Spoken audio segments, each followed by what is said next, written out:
Is parental alienation a gendered issue? Well, this might be my shortest video yet. From feminists to men's rights activists, I've heard a lot of opinions on parental alienation, the psychological child abuse that I endured for 20 years. Perhaps the most infuriating argument that I hear is that this form of severe child abuse is a gendered issue. Let's back up for a minute. Hi, I'm Maddie. Welcome back to the Anti-Alienation Project. If you're unfamiliar with what parental alienation is, well, it's like I said, a form of child abuse where one parent manipulates their child to reject the other parent. It often happens in the context of a custody battle or a divorce, but it can happen in intact families as well. This causes long-term damage to the child. It can sever a loving parent-child relationship for years, decades, or even a lifetime.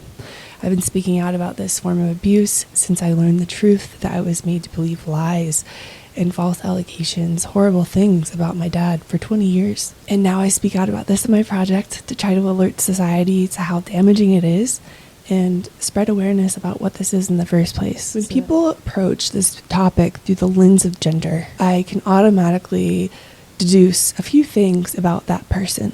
But first, I want to say that yes, this is a form of domestic violence. But let's not forget, adults have resources, knowledge, and the mental capacity to know what's going on, or at least to discover what's happening to them. Children in this situation, on the other hand, have no idea what's happening to them for the most part.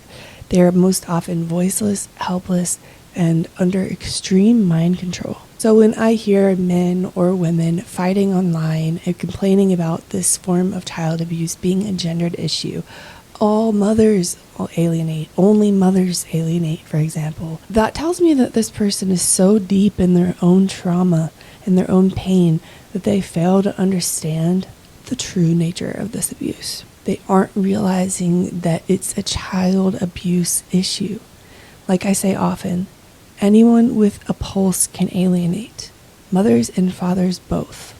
This abuse does not discriminate when it comes to gender. It affects men and women, boys and girls. And this might be my most important point, is that to focus on gender is to distract from the true issues at hand, as well as any possible solutions. You can fight about gender online or in real life all day, and it will get you nowhere. Secondly, PA itself is not a gendered issue.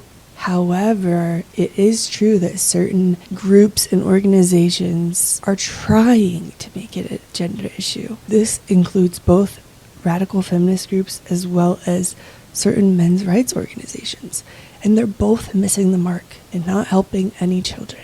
For instance, I see a lot of MRAs claim that all alienators are mothers, which is not true. I've met many mothers who have been unfairly cut out of their children's lives.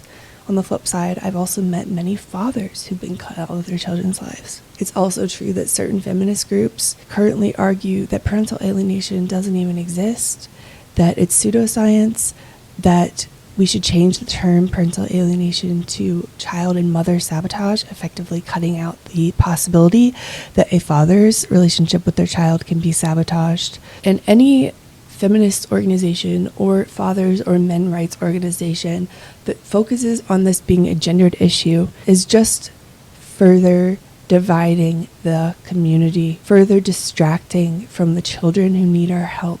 Third, I see a lot of parents who are really hurt, justifiably so.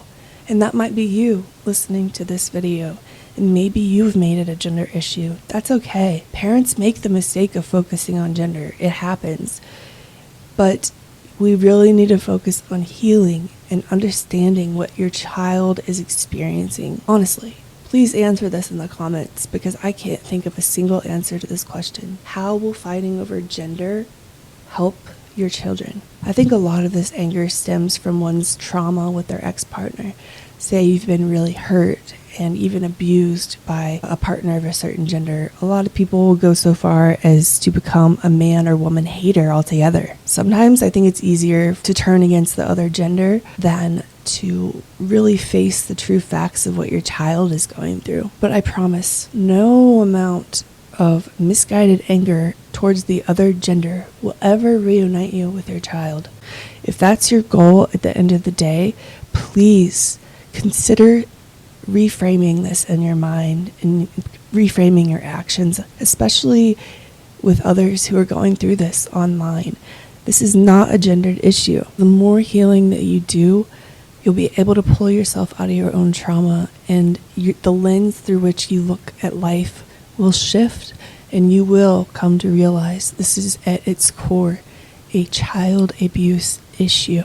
I do have a lot of compassion for folks who are trying to raise awareness, but perhaps are stuck in this mindset of coming at it through a men's rights or feminist lens. I have compassion for you if you're one of these people. I have empathy for you. I know that you're speaking out of your own trauma and your own pain, your own experiences with a certain gender. And if you're struggling to reframe your thoughts and your beliefs about this, just imagine your child reaching out to you one day.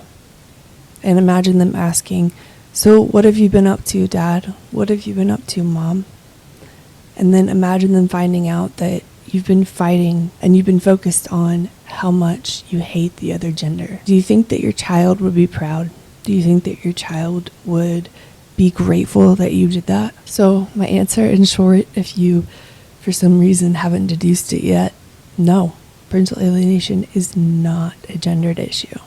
And the more that we make it one, the more that we prevent children who are actually experiencing this psychological abuse currently from getting the help and the protection they so desperately need.